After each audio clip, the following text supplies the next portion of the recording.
ጉድ መጣ ገንፎ ዛፍ ላይ ወጣ አለ ተራችሁ ቤተሰብዬ። ዜናችን የሰዓት ዜናችን እንደቀጠል ነው። እንዴት ዋላችሁ እላለሁ። ላይክ ሼር ሰብስክራይብ ይሄ ቪዲዮ ለሁሉም ይድረስ እላለሁ። ዋው ሩታና እንግዲህ አዲሴ እንግዲህ ፏ ብትን ብለዋል ዛሬ እንግዲህ ማለት ነው።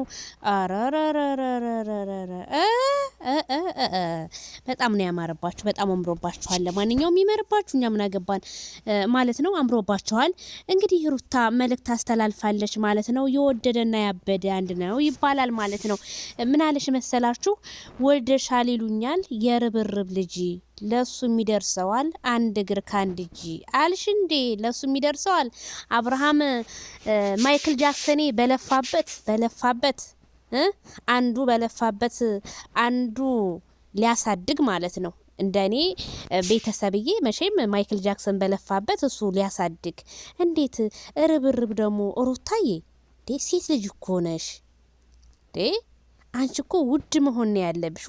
ውድ በቃ ውድ እቃ መሆን አለብሽ። እቃ ውድ ነው ሲባል እንሰማ የለ ሰው ደግሞ ከዛ በላይ ውድ መሆን አለበት እንዴ! ይሄንን ያህል አሁን ይሄ እንደው ዝም ብሎ በየአደባባዩ እንጨት ይመስል ለሚቆም ወንድ ለዚህ ኧረ ተይ እንዴ! ማይክል ጃክሰን ሴቶቹ ለሚንበረከኩለት እያለ አንቺ እንዴት ከዚህ ጋር ልትሆኝ ቻልሽ? ቤተሰብ የሩታ መልእክት ግን ከባድ ነው። አንድ እግር ካንድ እጅ እዴ በይ እንግዲህ ልጅሽን አንድ እግር ካንድ እጅ አርገሽ አከፋፍለሽዋ።